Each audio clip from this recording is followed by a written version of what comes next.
누가복음 10장 38절에서 42절까지 세번역 성경으로 함께 보시겠습니다.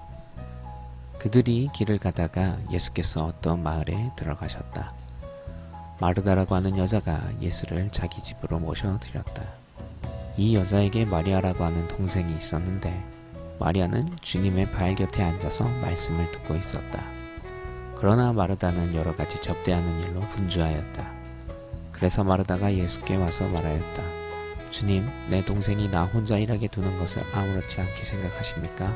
가서 거들어 주라고 내 동생에게 말씀해 주십시오. 그러나 주님께서는 마르다에게 대답하셨다. 마르다야, 마르다야, 너는 많은 일로 염려하며 들떠있다. 그러나 주님의 일은 많지 않거나 하나뿐이다. 마리아는 좋은 몫을 택하였다. 그러니 아무도 그것을 그에게서 빼앗지 못할 것이다.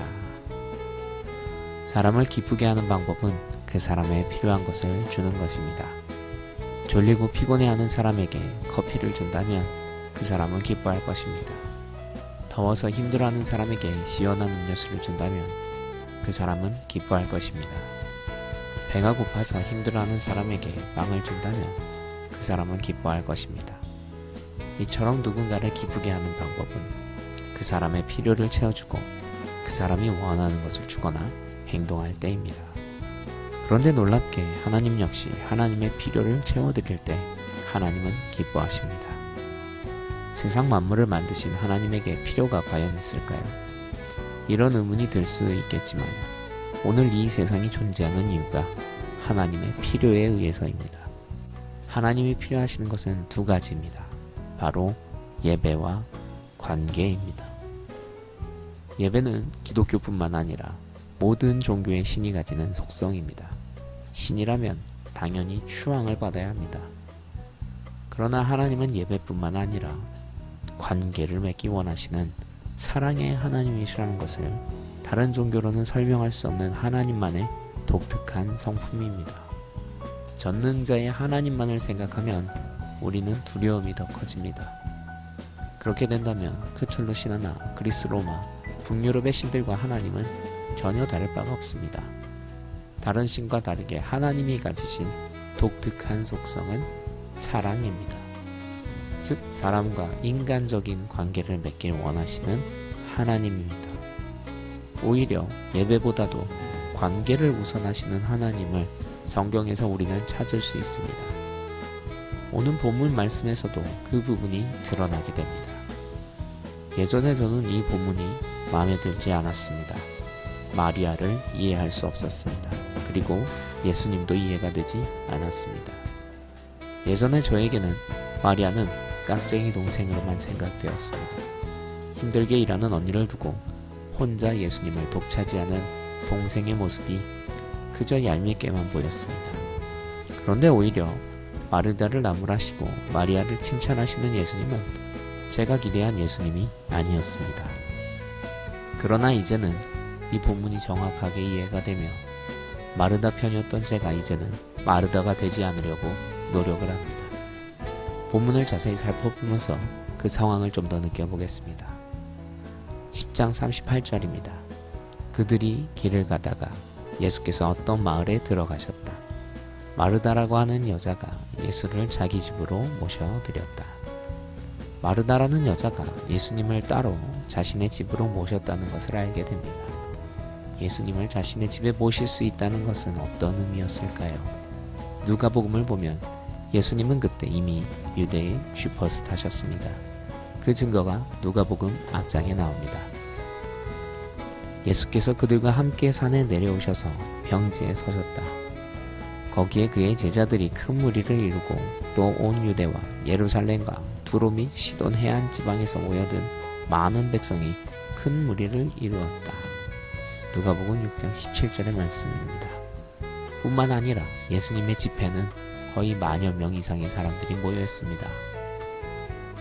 누가복음 9장 13절 14절입니다. 그러나 예수께서는 그들에게 말씀하셨다.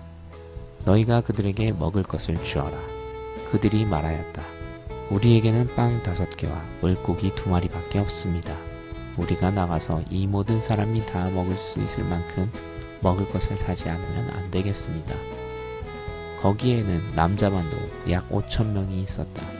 예수께서는 제자들에게 말씀하셨다. 사람들을 한 50명씩 떼를 지어서 앉게 하여라. 예수님 인기의 가장 최고점은 단연코 오병이어 사건이었을 것입니다. 그 오병이어가 9장에 나옵니다. 예수님의 인기가 최고점이었을 때 누군가의 집에 예수님이 머무신다는 것은 매우 큰 영광이었을 것입니다. 그런데 마르다에게 마리아라는 여동생이 있었는데 그녀의 행동이 매우 흥미롭습니다. 39절입니다. 이 여자에게 마리아라 하는 동생이 있었는데 마리아는 주님의 발 곁에 앉아서 말씀을 듣고 있었다. 마르다는 흥분해서 어떻게든지 예수님을 최선을 다해 대접하려고 정신이 없는데 마리아는 오히려 가만히 예수님과 함께 있었습니다. 그런데 그런 그녀를 마르다가 나무랍니다. 그냥 나무라는 것이 아니라 예수님에게 이야기를 합니다. 본문 40절입니다. 그러나 마르다는 여러 가지 접대하는 일로 분주하였다. 그래서 마르다가 예수께 와서 말하였다. 주님, 내 동생이 나 혼자 일하게 두는 것을 아무렇지 않게 생각하십니까? 가서 거들어 주라고 내 동생에게 말씀해 주십시오. 여기서 마르다의 숨겨진 마음이 나옵니다. 나는 예수님을 위해서 이렇게 노력하는데 예수님은 그저 동생과 이야기만 하시니 예수님에게 서운한 겁니다. 사실 동생보다도 예수님에게 더 서운한 마음이 큰 겁니다. 만약 동생에게만 서운했다면 동생을 불러 조용히 얘기했을 것입니다. 그리고 그것이 예수님에 대한 존경과 예의일 것입니다. 하지만 본문에서 마르다는 예수님에게 부탁 같은 명령을 하고 있습니다. 물론 그녀의 말투는 부탁이지만 동생에게 아니라 예수님에게 그 이야기하는 것은 예수님에게 서운한 감정을 표출하고 있는 것입니다. 예전에는 몰랐지만 이제는 그 사실이 보입니다. 마르다는 마리아가 아니라 예수님에게 화를 내고 있습니다. 그토록 존경하던 예수님을 모시는 영광스러운 순간에 예수님에게 화를 내버리는 그런 상황이 생긴 것입니다. 마르다가 놓치고 있는 것이 있었습니다. 예수님이 원하시는 것을 모르는 것입니다. 왜 예수님은 유명한 바리새인이나 율법학자 집이 아닌 마르다와 마리아의 집에 머무셨을까요? 사실 예수님은 좋은 대접을 바라고 오신 것이 아닙니다. 예수님이 원하시는 것이 바로 앞에서 말씀드린 하나님의 독특한 특성, 바로 친밀한 관계입니다.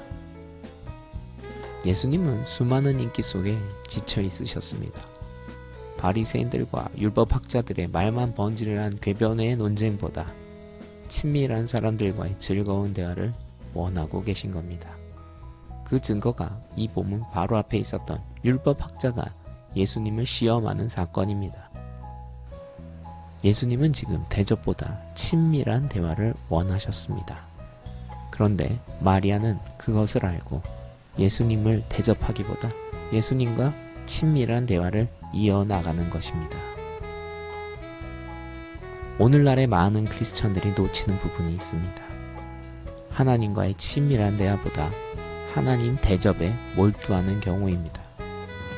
하나님을 하나님답게 하나님처럼 대접해드리는 것 결코 나쁜 일이 아닙니다.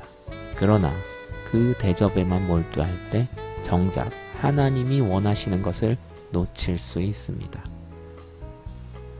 지금 코로나로 우리는 하나님을 대접할 기회를 잃었습니다. 제가 말하는 대접은 예배입니다. 정성을 다해 예배를 드릴 수 없는 상황이 되었고 모일 수도 없게 되었습니다. 그러나 지금은 우리가 하나님과 대화할 기회입니다. 어찌 보면 이 코로나는 더 이상 대접이 아니라 대화를 원하시는 하나님의 뜻일 수 있습니다. 예배는 사람이 할 수 있는 하나님에게 올려드리는 최고의 선물이 될 수 있습니다. 그러나 우리가 왜 예배드리는지도 생각해 봐야 합니다. 우리가 예배하는 이유, 하나님을 깨닫고 하나님과 더 친밀해지기 위함입니다. 하나님에게 최고의 예배를 드리는 것은 너무나 귀한 일이지만 그 일 자체가 하나님보다도 우선이 되는 경우를 보게 됩니다. 그래서 성경은 제사보다 순종이 낫다는 말씀을 해주고 계십니다. 코로나로 함께 드리는 예배는 멈춰졌지만 하나님과 친밀한 대화는 더 깊어지는 지금의 시간이 될 줄 믿습니다. 지금이 어떻게 보면 기회입니다. 마리아처럼 예수님 발 아래 머물러 그분의 음성을 들어야 할 때입니다. 친밀한 대화를 이어나갈 때입니다. 공적인 예배 시간은 멈춰졌지만 개인적으로 하나님과 더 친밀해지는 그런 시간으로 이 시간을 바꿔가시는 저와 여러분 되기를 소망합니다.